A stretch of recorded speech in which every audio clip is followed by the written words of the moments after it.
Hey guys, my name is Ryan, and welcome to Overwatch Central. So yesterday Jane did some pro pugs going over the new hero, the new patches. We're not just going to take the whole VOD, you can find it in the description if you want to check out yourself, but we're going to take specific moments today looking at how the pros were playing Baptiste. Going over each of the abilities, the ultimate, where it was useful, where it wasn't. There's some really good examples of plays just not working. So it's certainly information that you can take into the future when you want to play with this hero yourself in ranked. Like I said, we're basically going to take Twitch clips of specific moments to highlight, but if you want to check the full VOD, it's in the description from Jane's perspective, but we're also going to highlight different people as we go along too. The players that we will be taking a specific look at are Shofar and Banny. In the pugs, Raucus and Big Goose also picked up the hero, but neither of them were streaming. But out of all four of the players, Shofar played the most. We'll start at looking at some Shofar stuff on Oasis. One thing that I really wanted to highlight to begin with is that he's going up against Kabashi, who is of course a really good Tracer player. When you look at supports like Zenyatta and Ana, if they sort of get flanked by a Tracer or a Genji, there is a good amount that they can do. Ana has a lot of utility to sleep or even kill the target. Zenyatta has to purely focus on doing damage to them. However, when they're focusing on the DPS trying to flank them, unless they're Zen, they're not healing their teammates, of course. So being able to find the right balance between able to look after yourself, but making sure that you have no downtime on your healing is really, really important as a main support. But I feel watching Shofar's Baptiste and the fact that he so greatly switches from being a healer to doing damage to flankers, that's so pivotal to being a good Baptiste at the end of the day. You see it a lot in the gameplay of Shofar. Granted, he is a DPS player, so he is going to be focused a little bit more on doing damage, but if you see players like ML7 on Ana, it's a similar sort of concept. Being able to, without really thinking, be able to go from healing your team to dealing damage to others. And considering that body shots, if you land all three of your shots in a round with Baptiste is 75 damage, that's half a Tracer's health. Even if you don't kill her, you are going to scare her off a little bit. So that's a very important factor when it comes to being as good of a Baptiste as you can be. Don't just focus on healing. Baptiste for the most part might be playing from distance with the rest of his team, so you are open to Hammonds attacking you, Sombras, Tracers, Genjis. You need to have some confidence in your ability to be able to ward them off, because if you don't, you're just going to be easy kills for them each time. And not only that, you're focusing on using your healing abilities, your shift, and then maybe of course your immortality field in order to just keep yourself alive, so if your team starts dying, that's on you.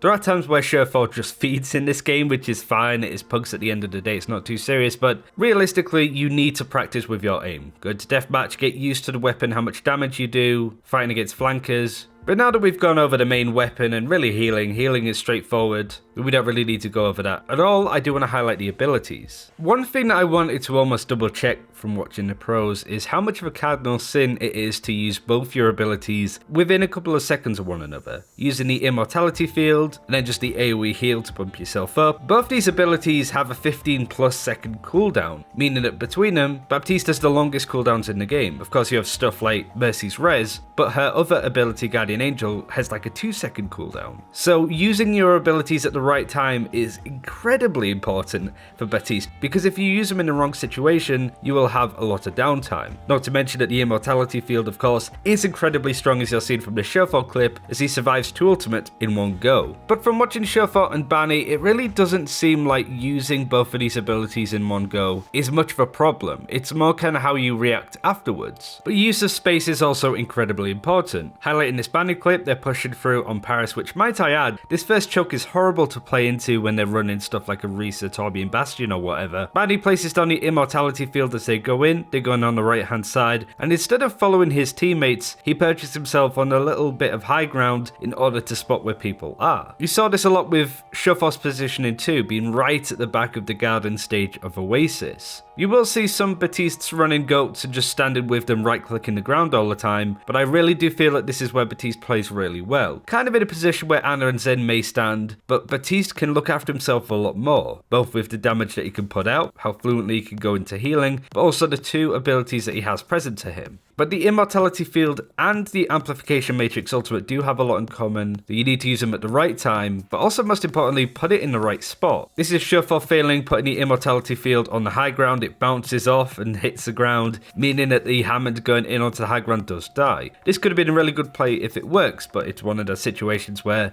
it wasn't placed correctly. Here on Oasis, just throwing it on the ground where it wasn't used by anyone really, but most importantly, the enemy team could see the actual piece of the Immortality field that you need to kill to destroy it. So luckily it wasn't very successful in its placement because it died so quickly that some others may have been hoping that it would keep them alive for a lot longer. The field went down, they died too. But it is really a unique way of getting people to subconsciously take space that you want them to. You could throw the Immortality field into a choke, like Hanamura as an example, in order to go, right, we're pushing in now. Or to put it on a certain point in the map where you want your team to end up because it's better line of sight for you, it's the objective, it's where the enemy team are, that they can have a fight. Placing Immortality fields in the right situations is important, such as here, Shuffle placing the Immortality field a little bit further forward on the university part of Oasis means that Blase on the Doomfist in this small room could just go to town on everybody that's in there and survive. So these are just a few examples of well placed Immortality fields and badly placed ones. Get used to the animation, get used to the mechanics of it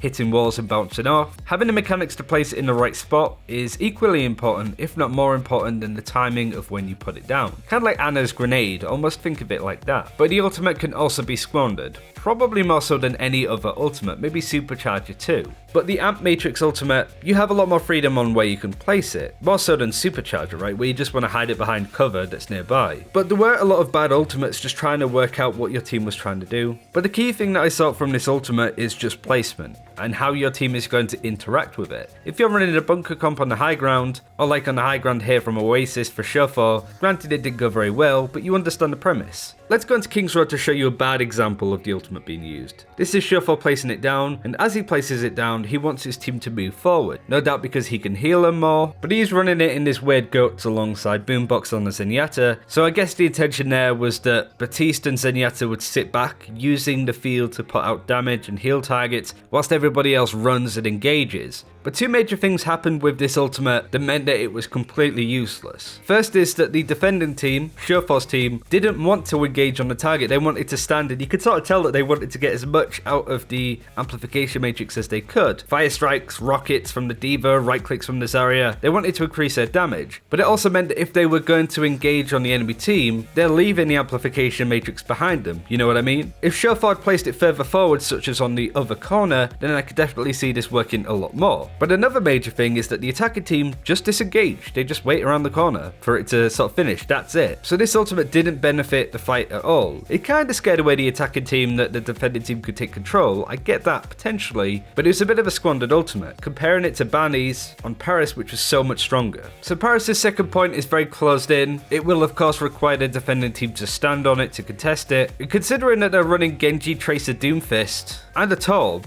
it meant that he could put the shield down, burn down the Orisa shield whilst he was doing it, increase Torbjorn's damage, whilst Link said everybody else is rushing on the point and contesting it. It's a bit of a catch-22 for the defending team. You need to go onto the point and contest, but you have a Genji and Tracer dancing around, with a Baptiste and Torbjorn sitting back using the amplification matrix to churn out a lot of healing and damage. Of course, these are just pro pokes, this isn't serious play, and the hero only came out last week, so no doubt a lot of these playstyles will be crafted and molded into more defined playstyles, I suppose. But I think the key things are to make use of the super jump that you have, being able to get distance away from your team and the enemy, get comfortable with being able to shoot targets like Trace and Genji that may be harassing you, whilst also keeping your healing up. Don't worry too much about stacking abilities, but I would recommend keeping like a 4 or 5 second gap between the two, unless you desperately need to use both the abilities together, which isn't as much of a cardinal sin as I was maybe first assuming, but the ultimate and the immortality field placement is everything. Communicate with your team. If you want them to walk forward,